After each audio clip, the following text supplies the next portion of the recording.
News Bulletin, Marathon Madness of 1904. Good evening, ladies and gentlemen. This is your trusted sports bulletin, coming to you live from St. Louis, Missouri, where the 1904 Olympic Marathon has just concluded, or should we say, half concluded.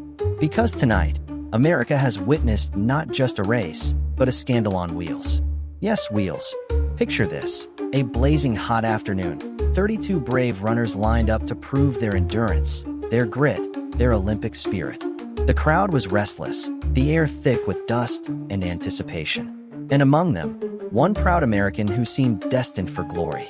He started strong, disappeared for a suspiciously long time, and then, miracle of miracles, reappeared near the finish line looking fresher than a daisy in spring. How, you ask? Simple. He had spent most of the marathon in the back seat of a shiny automobile. That's right, folks. The man reinvented the sport. Why run on two legs when you can cruise on four wheels? Efficiency at its finest. Now, let us dive into the conspiracies that have set tongues wagging across the nation. First up, the whispers of the secret twin switch. Yes, rumors suggest the runner had an identical brother. One twin slogged through the dust, sweating like a mule, while the other lounged in the car, shoes gleaming, shirt neatly pressed. Then, somewhere in those winding St. Louis roads, the swap occurred. The twin who'd been napping jumped out, stretched his fresh legs, and galloped to glory. Unfortunately, history books never confirmed it. Conveniently blurred photographs, missing negatives, and a lack of reliable witnesses mean we'll never know if it was truly one man, or two. And then there's the matter of the mystery automobile. Officially, it was a pace car, meant to lead the way and clear obstacles. Unofficially, it was the first ever Olympic taxi service. Witnesses swear they saw our marathon man lounging in the back, waving at children like a parade marshal, perhaps even enjoying a cigar. The car wasn't pacing the runners, it was chauffeuring one. Was this negligence?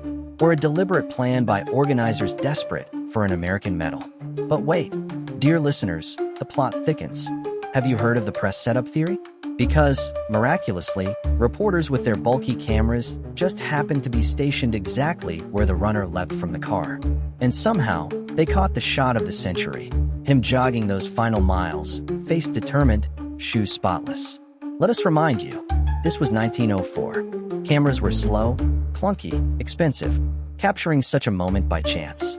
That's like catching lightning in a jar. Unless, of course, you knew the lightning was coming. Which leads us to the question, was this a race, or a publicity stunt scripted to sell papers?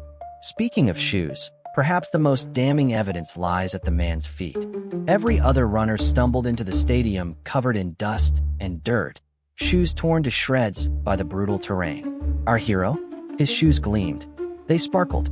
They looked as though he had tiptoed out of a department store window display and onto the track. As one columnist later joked, there are only two ways to run a marathon with clean shoes: sprout wings or hitch a ride. And since he wasn't flapping his arms, we can safely assume it was option number two. And of course, what great American scandal would be complete without a hint of gambling money?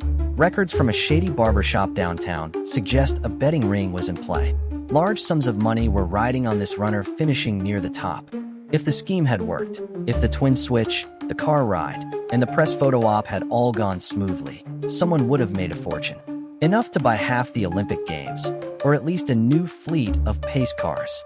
Instead, the runner was caught, stripped of his medal, and immortalized as the man who turned the marathon into a road trip. So what do we make of all this? Was it a foolish mistake, a lapse in judgment, or the most ambitious prank in Olympic history? Perhaps it was all of the above. What we do know is that the 1904 marathon gave us more than just a winner. It gave us a legend, a story whispered through generations, half fact, half farce. A cautionary tale that proves the line between endurance and embarrassment is thinner than a pair of spotless shoelaces. And so, tonight, we close our bulletin with this reflection. The Olympics are meant to celebrate the human spirit.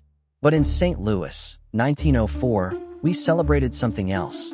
The human ability to cheat creatively, laugh collectively, and turn a foot race into a punchline. Ladies and gentlemen, this has been your exclusive report on the race where the real endurance test was staying inside the car without being noticed.